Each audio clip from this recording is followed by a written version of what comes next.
we go. It's Monday, and here we are. We are back on Small Ball on a Monday. Really, really excited to be here. If you follow Small Ball Show on Instagram, you would have seen a post that I posted today on that Instagram. It's kind of a new age for Small Ball, right? As the season is becoming more and more likely of happening, I'm going to notify the world as I do this. We're going to transition into more of a consistent schedule, which is somewhat ironic because I said in that post that we're going to be starting consistently at 6. Obviously, that's not the case today, so I apologize for that. I was kind of wavering on what I wanted to talk about today, but anyway, all that aside, it's going to be mostly like 6 to 6:30 start time going forward. Now, the schedule is going to be Monday through Thursday. There's a very good chance that could change to like a Sunday, Monday, Tuesday, Thursday, Sunday, Monday, Wednesday, Thursday, something along those lines. It just depends. It just simply depends. But at least until the season starts, that's what we're rolling with: a Monday, Tuesday, Wednesday, and Thursday schedule. So again, thank you so much for joining me today. And here we go. The draft, the MLB entry draft. We're just gonna get straight into it. It's in 3.5 weeks. We are 3.5 weeks away from the entry draft. Now, I do want to say one thing about the draft before I get into specifics about what I'm going to talk about today regarding the draft and otherwise. The MLB draft is heinously undercovered. There is a lack of coverage, a lack of information. There is almost no national analysis, lead up kind of discussion and stuff like that. Okay. Primarily because of that, a lot of people, don't know a lot about the draft, either prior to or after it actually occurs, and also aren't that invested in it. Its importance is diminished a little bit. It's seemingly so, that is. And people sort of have this narrative about the MLB entry draft that it's less important than drafts of other, in the NBA, in the NFL, and what have you. That is not the case. It is essentially the same draft as, say, the NFL draft. Same format, right? College players, and in this case, college and high school players, are being selected by teams. And those players are going to go on to hopefully play for that organization. Now, the reason why it's a little bit different is because these players traditionally aren't going to be in the major leagues until at least their third, sometimes 4, sometimes 5, season in that organization, right? And we understand that, but just understand that it's the same exact thing, just prolonged a little bit. So we're going to get into a lot of draft coverage this week, the following week, the week after that, and then the couple days leading up to the draft. Now, more on that later. I'm going to jump to the draft stuff after this first segment, which is a segment that you guys enjoyed the first time I did it, and we're going to keep it going. What we're going to start with today, and I'll get to more draft stuff later, but I'm going to hit you guys with my AL Central manager grades. Now, the manager stuff that I've been talking about has pleasantly surprised me with the amount of positive feedback that I've been getting. I started talking a lot about managers on this show, and I honestly anticipated people to complain about that, and I was prepared to completely stop. But that was the opposite of the case, and the feedback is overwhelmingly positive. You guys are loving the manager stuff. Sort of similar to the draft. It's something that doesn't often get talked about, which is obviously fun because it's a new and, novel almost topic to be talked about on television, live television, and what have you. So we're going to keep rolling with it, and hopefully it's interesting. Obviously drop feedback if you like, if you don't like, whatever the case. I need to know so that I can bring you guys what you want. So I did my AL East manager grades. I think it was 2 weeks ago. So here we go, AL Central. So again, I grade each of these managers on the 4 major categories that I believe to be important. And there's a 5th, which I don't grade, which is kind of like overall charisma. But I don't really grade that because it's really just not gradable. Like it kind of just factors into the overall grade at the end. Okay. The 4 categories are in-game decision-making, experience, consistency, and team morale. And I'll explain each of those as we go, you'll see.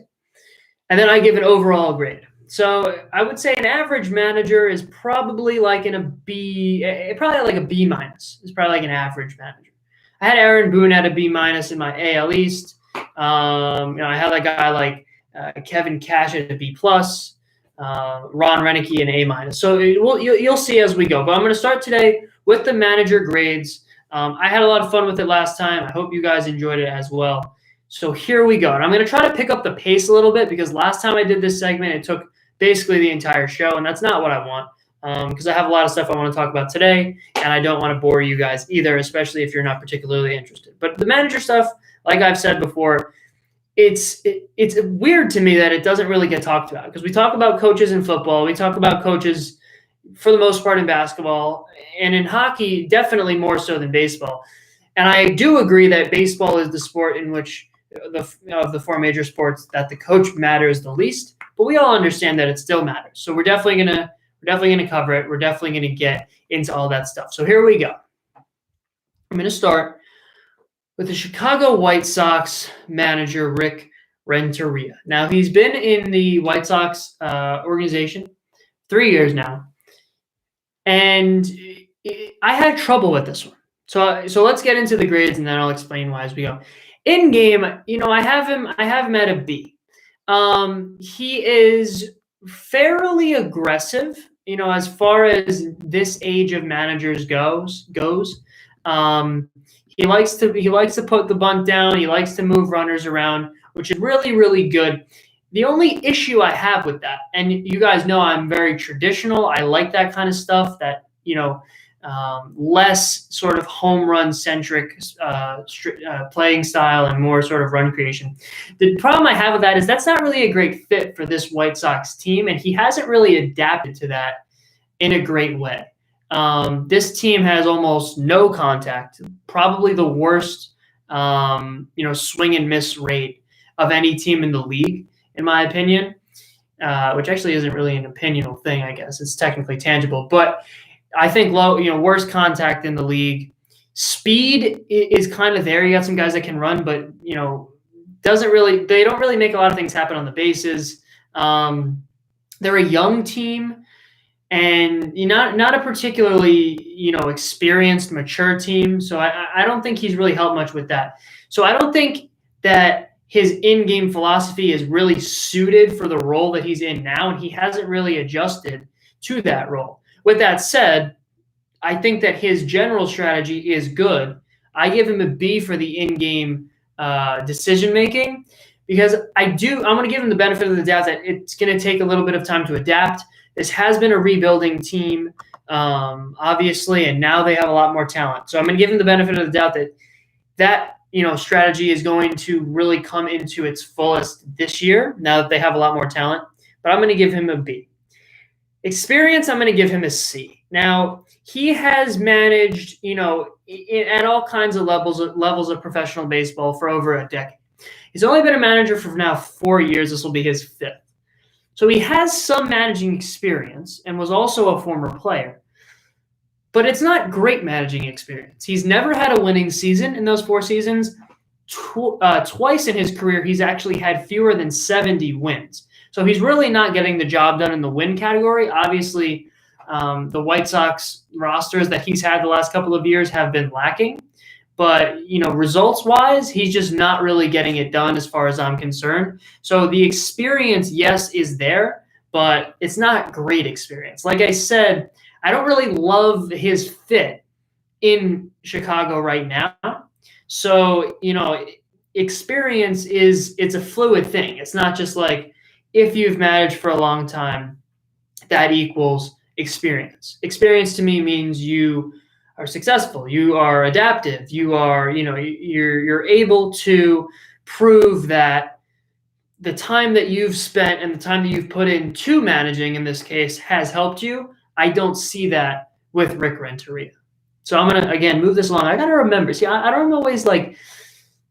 It's hard. Like I'm talking and I'm getting very passionate about this stuff, right? So it's difficult to really move this along, but it's taking way too long. So I'm gonna get rolling here. So consistency A-. This is where he really shines.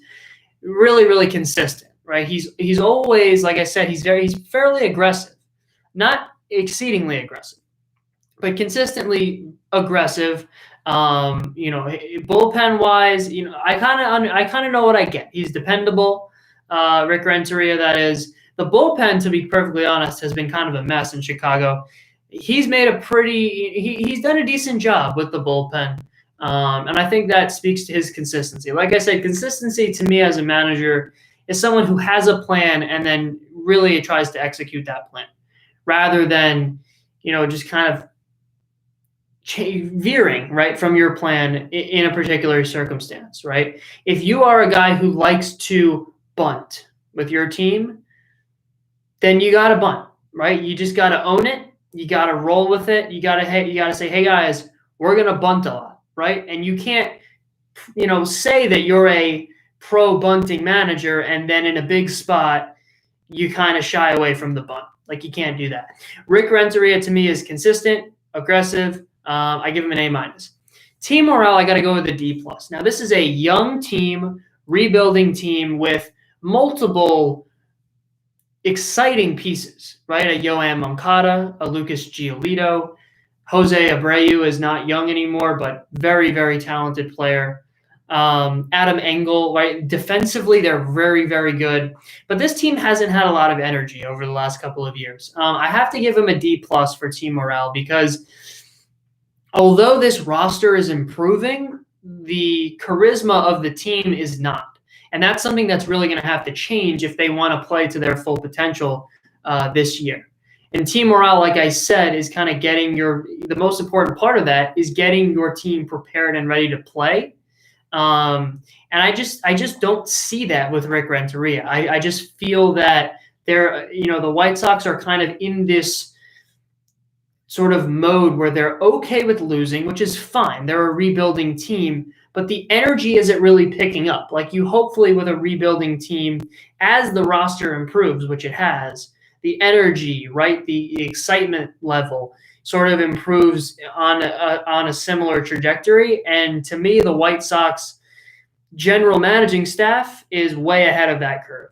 And I think Rick Renteria is not quite there in terms of the team morale side of things. So overall, I have to give him a C. Like I said, I have confidence that he will be able to adapt now with a better roster. But I don't think he's the right man for this job, so I'm going to give him a C. Now, the Cleveland Indians, Terry Francona. In game, he's an A in my book. He's fairly conservative as far as managers go, especially for an old school guy. A lot of old school guys like to make things happen, like to put balls in play and bunt, steal, whatever. He's not really like that. But really, where he shines in game to me is with the bullpen. We've seen, in Cleveland, multiple breakout relievers. And I think that's in large part to the way he manages the bullpen, protects those arms, brings them in the right spots. And traditionally in his tenure in Cleveland, they've had a lot of really, solid relievers, not really outstandingly talented relievers, but the way they all mesh together, the interchangeable pieces. I think he's done an incredible job with that bullpen and that lineup and the starting rotation. The Indians every year have a breakout starter. Mike Clevenger, Shane Bieber, Corey Kluber back, when he was, an up-and-coming player. So I think Terry Francona deserves an A for in-game decision-making. Experience, A+. It's as good as it gets. He's been a manager he was a rookie manager in 1997. So he's been a manager for almost 25 years now. This is going to be his 20th season. He took a bit of in between 2000 and 2004, he took a hiatus from managing. But since he took that hiatus, now he was the manager of the Philadelphia Phillies from 97 to 2000. Okay. He started with the Boston Red Sox. Since then, 16 years ago, he has not had a losing season. 16 straight winning seasons. That's just absolutely incredible. Obviously, replacing, coming into that system and replacing Grady Little, a very talented team, but he has done an incredible job there. Won 2 titles, a pennant with Cleveland in an organization that is not really a winning franchise. Obviously, couldn't quite get them over the hump in 2016, but experience A+. Consistency, this is where he takes a little bit of a hit. I have to give him a C. I don't really understand what his sort of mantra is. Sometimes he's aggressive. Sometimes, like I said, he's a little bit conservative. I don't think he really has necessarily the best approach, right, in terms of in-game decision-making. I think that he is very, very quick, on his feet. He's very, very good, like I said, thinking, outside the box and, quick thinking on your feet is what I'm trying to say. I don't know why I had so much trouble saying that, but I did. So we're just going to put that aside and forget that happened. Like I said, thinking outside the box, but the approach really isn't there. So consistency kind of takes a hit, right? He kind of wavers a lot, but he's so good at what he does. He has really high baseball IQ, so he's able to make it work. Team morale, it's an A, right? That the Red Sox, in his tenure with the Red Sox, 2 titles, like I said, fan base is off the charts. He comes into Cleveland, a losing franchise, a losing city in terms of professional sports. They hadn't won in 50 years, until the Cavs won, in that same season that the Indians weren't able to get the job done in the World Series. But he has turned that franchise, not single-handedly, but in large part to Terry Francona. That franchise has now has energy. It now has excitement. It almost feels like a blue blood major league franchise, which it is in a sense, right? They've had a lot of great players come through that organization, but for a very long time, really little, amounts of success. And he has brought that culture back to Cleveland.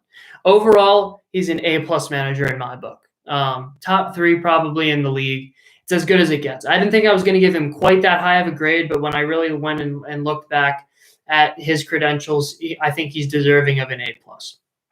Terry Francona. Now, Tigers' Ron Gardenhire. Now, this is going to be his 3rd season in Detroit. Longtime manager of the Minnesota Twins. Had some success there. I'll get to that in a second. His in-game managerial skills, I'm going to give him a B. He is exceedingly aggressive for an old school kind of guy. Or not for an old school kind of guy. That's kind of in line with old school, but he's exceedingly aggressive. He had almost double the major league average in sack. Stealing is a little bit less aggressive, but likes to move runners around. And that was kind of the identity of that Twins franchise in his tenure there, right? Run creation, make the plays, electricity on the base paths, put the ball in play. And that's great. I like that a lot. And I think that that's really the way to go about it. The problem, and why I gave him a B, is that in his tenure now with Detroit, again, like I said, similar to Rick Renteria, he hasn't really adapted to the roster that he now has. And don't get that confused with consistency. Like, I'm talking about consistency as one of also the focal points. And what I don't mean by consistency is doing the same stuff. What I mean is having an approach and staying consistent with that approach. That doesn't mean that approach can't change when you go to another franchise or even within that same tenure. And his mindset and his approach hasn't really changed, and he has a much different roster than he did in Minnesota. So I'll give him a B for in-game. Experience, I'll give him an A. Like, he's been a manager for over a decade. He's been to multiple postseasons. Long time baseball guy. almost as good as it gets as far as experience goes. He's had success. He's won games, like I said. I'm going to give him an A for experience. Consistency, I touched on this. It's an A+. He is the staple of consistency. He has that approach, and he really goes out and tries to execute it. Now, like I said, the only reason why he got an in-game B is because I think that approach should change, and he should become consistent with a new approach. But right now, he's very consistent with the same approach that he's had both in Minnesota and in Detroit, if that makes sense. I'm not trying to, it might sound contradictory, but he's very, very tied to his approach, which is good. I just think that approach should change, if that makes sense. Team morale, I'll give him a B. In Minnesota, that culture was very strong. They didn't really have a lot of deep postseason success at all, but still felt like one of the top flight teams in the American League for a long time. The energy was there for sure. In Detroit, however, obviously, a lesser roster, but not only a lesser roster. I mean, they've had pieces like a Miguel Cabrera, in his tenure there that really contribute to a positive culture, like longtime kind of guys like Miguel Cabrera, now a Jonathan Schoop, right? And hasn't really, like a Jacoby Jones. That side of the culture is completely gone, in my opinion, and now they're just a losing franchise. So when he came to Detroit, all semblance of their tradition, their history, obviously a long-time MLB franchise, kind of went out the window, and now they just feel like a losing franchise. So I'm going to give him a B in terms of team morale, and overall, I'm going to give him a B+. He's very consistent. Experience is off the charts. But I do think his approach needs to change now that he's in a very different franchise than the one he was in for about 10 years, almost a decade, over a decade, I should say. So, like I said, he's tied to that approach, but I think it can change and he can become tied to that new one. So I'm going to give overall Ron Gardenhire a B+. I do think he's above average. I do think he's capable of having success. The biggest thing for me, and the reason why, because I think, in terms of his baseball IQ, right, in a lot of cases, team morale, I think he could actually be higher than a B+. But one thing that really stands out to me about Ron Gardenhire, in postseason play, he has a record of 6-21, which clearly shows that he's not able to get it done in big spots. And postseason record, is not really something that you can talk about from a team standpoint, as far as the roster, because A, he's had a lot of different rosters over time, and B, when you get to the postseason, you're obviously a talented roster playing against other teams that are, if not similar, at least close, right? And 6-21 really stands out as a flaw in my book, right? That's 27 games, and he's only been able to win 6 of them. So that just shows to me that he can't get it done in big spots, which might be in some ways partly due to that very consistent approach, right? Your approach, I think, in the postseason has to change a little bit. Maybe he has to be able to adapt a little bit more. But overall, he gets a B+. Now, Rocco Baldelli. This one's kind of tough, but also kind of easy because he's only had 1 year of managerial experience. But in that year, he won Manager of the Year. So obviously, I can't give him a bad grade. In game, I'll give him a B+. I think offensively, very strong. Now, he is very conservative as far as managing goes. Very, very laid back. Very much by the book, which is a knock that I have on him because while, he's very much analytical, very much kind of new age traditional, I do think he needs to get a little bit more creative, a little bit more outside the box. So I can only give him a B+. Experience, C-. Only 1 year of managerial experience, very limited experience coaching otherwise. Obviously a former player, but, C- experience. Seemingly very talented manager, but obviously more time spent in the dugout is only going to help him. Consistency and A. Like I said, very much by the book, very in line with new age analytics, as far as managers go. And he sticks to that. So I got to give him an A. But like I said, I'd like to see him adapt that, become more creative, think more outside the box. You guys know how I feel. If you've watched the show, you guys know how I feel about analytics. Not the biggest fan, and obviously there's a place, for them, but I do think Baldelli could get a little bit more creative. Maybe could have, obviously that Yankees team, was talented, but getting swept, obviously I'd like to see him win at least one of those games. So I got to give him an A. Team morale, A-. There's a lot of energy there. It's a young team that he has actually helped, I think, to mature a lot. Brought them to the postseason. Now they feel like a legitimate franchise. Like I said, I wouldn't be surprised if the Twins actually have the best record in Major League Baseball this year at the end of the regular season. Only an A- because he hasn't had a lot of time. This isn't a knock against him, but he hasn't had a lot of time to obviously change that culture. He's only been there for 1 year. And in his time there, he's been, like I said, very laid back. So I can't give him all the credit for that energy. He's very, very let the players play kind of, mentality. So I'll give him an A- because that energy is pretty good. Overall, A-. Like I said, I don't think he's quite at the level where, a lot of people think he is. I think he was somewhat deserving of, I think he really made a strong case last year for Manager of the Year. I think there were a couple candidates that could have gotten it over him, and we'll get to that as we work through these grades. But obviously very strong season, rookie manager. I got to give him an A-. And to round out the AL Central, Royals, Mike Matheny. Now, I've talked about Mike Matheny a couple of times on this show. When they hired him, I talked about what I thought of the hire. And I really think he deserves more credit as a manager. Mike Matheny, obviously, now with the Royals, he won a pennant with the Cardinals in 2013. Obviously wasn't able to get them over the hump and win a title. As far as his style of managing, very conservative, right? Doesn't like to steal.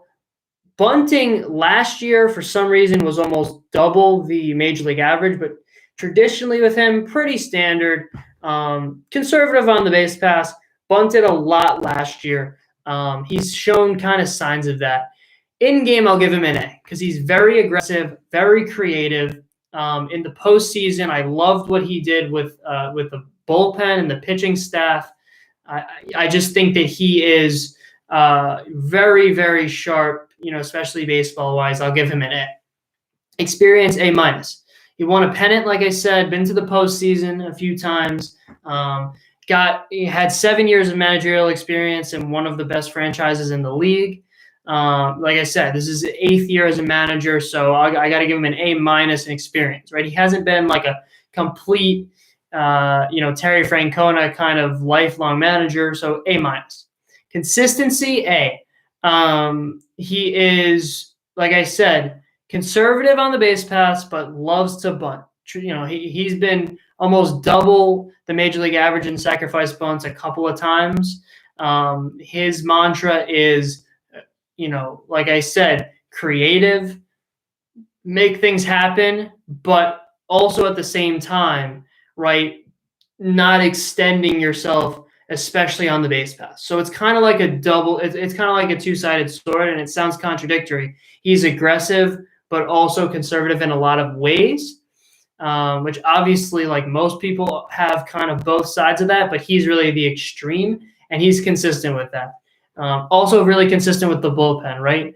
He hasn't always had necessarily a shutdown closer, but he's done a really good job with the bullpen and sort of piecing that together and keeping that strategy rolling and sticking to it. So A for consistency. Team morale, C+, which is lower than I would have thought because that Cardinals culture was really strong while he was there, but I think that's mostly in part to that fan base, that organization, and a lot of the players that he had at his disposal. I think now he comes to the Royals.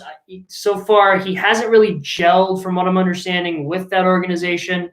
I haven't really heard great things about him, from the organization. I haven't heard bad things. I just haven't heard any things at all, which most of the time you hire a new manager, you kind of talk about what you like and why you hired him. It's kind of been very dull in terms of the anticipation of Mike Matheny in Kansas City, which again is not necessarily a knock, but it's a little bit questionable. And like I said, that Cardinals culture was really strong, but he was kind of old school with a young team and wasn't even really a great fit, to be perfectly honest. Although he's a great manager, wasn't necessarily a perfect fit. So I'm going to give him a B+ overall. Baseball IQ and just quickness, intelligence, really, really strong. Team morale, C+. Like I said, that might not be fair, right? Because that culture was strong, but like I said, wasn't a great fit. Didn't really, I think, adapt to the roster that he had. And I'm not sure if he's also a great fit for this Royals roster either. So I'm going to give him a B+ overall. So that's going to wrap it up for our AL Central manager grades. So hopefully you guys enjoyed that segment. We're going to keep rolling. I did Central, West. I'm going to do East, Central, and then West probably next week. We'll probably try to do one a week. Monday, I think, is a good day for it. And then we'll do NL.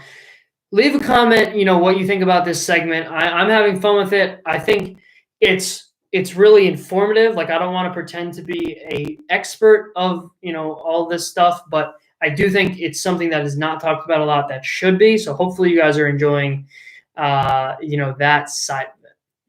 Now, we have about 20 minutes left. I'm going to now get into this draft stuff.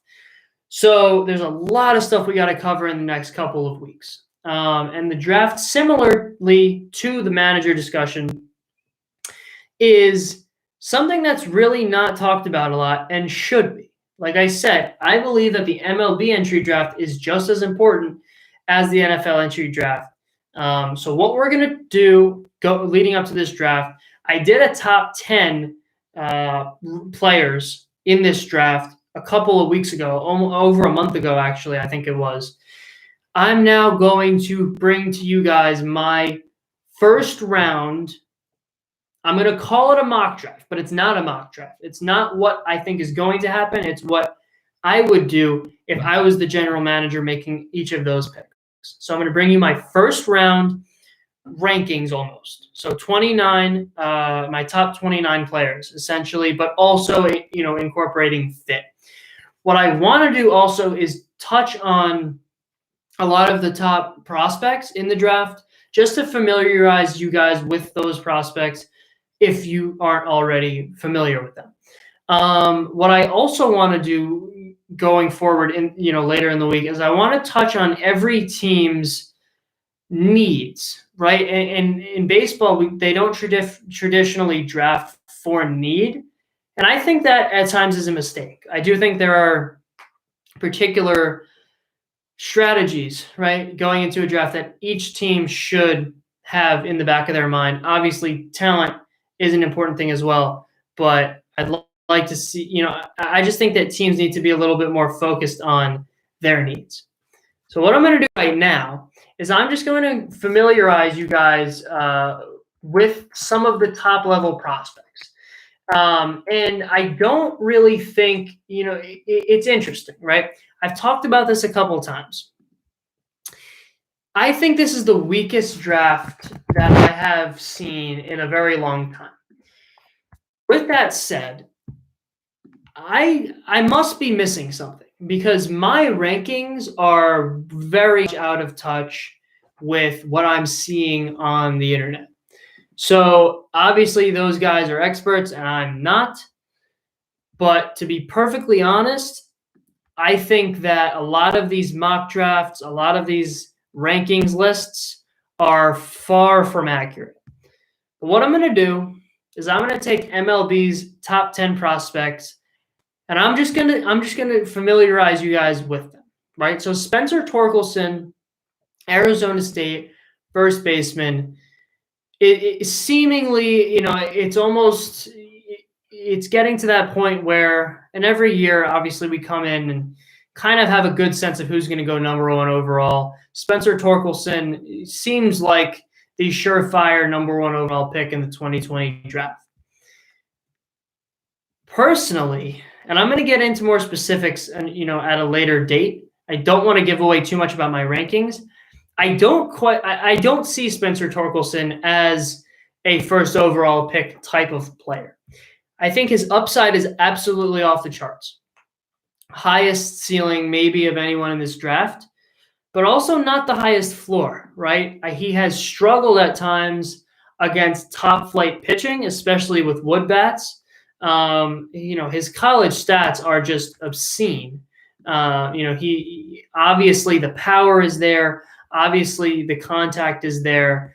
He'll probably win the Golden Spikes this year, at Arizona State.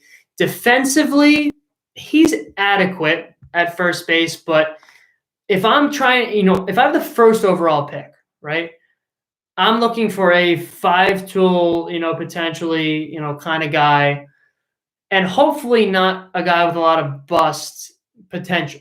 I've said this before. First round, I'm probably going the route of the highest ceiling I can find, with the exception of like a top 3 pick.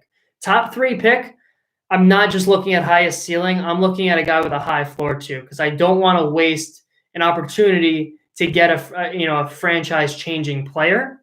And I think Spencer Torkelson has that opportunity, but also has an opportunity to be a very underwhelming draft prospect. Austin Martin, to me, is a way safer pick.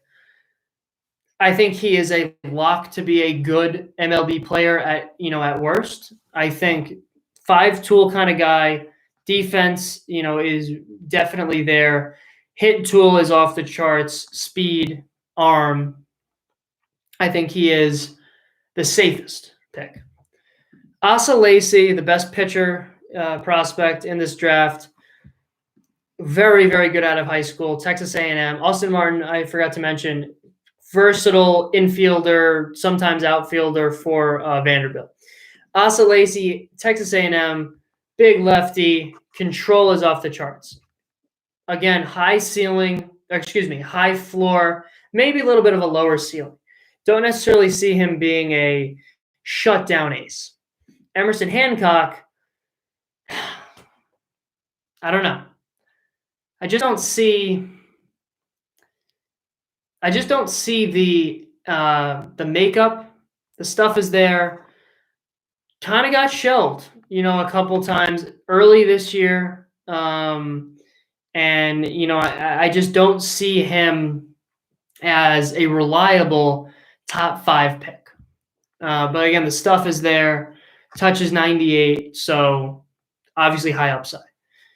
Nick Gonzalez, high ceiling. Excuse me, I keep saying high ceiling. High floor, low ceiling. New Mexico State middle infielder.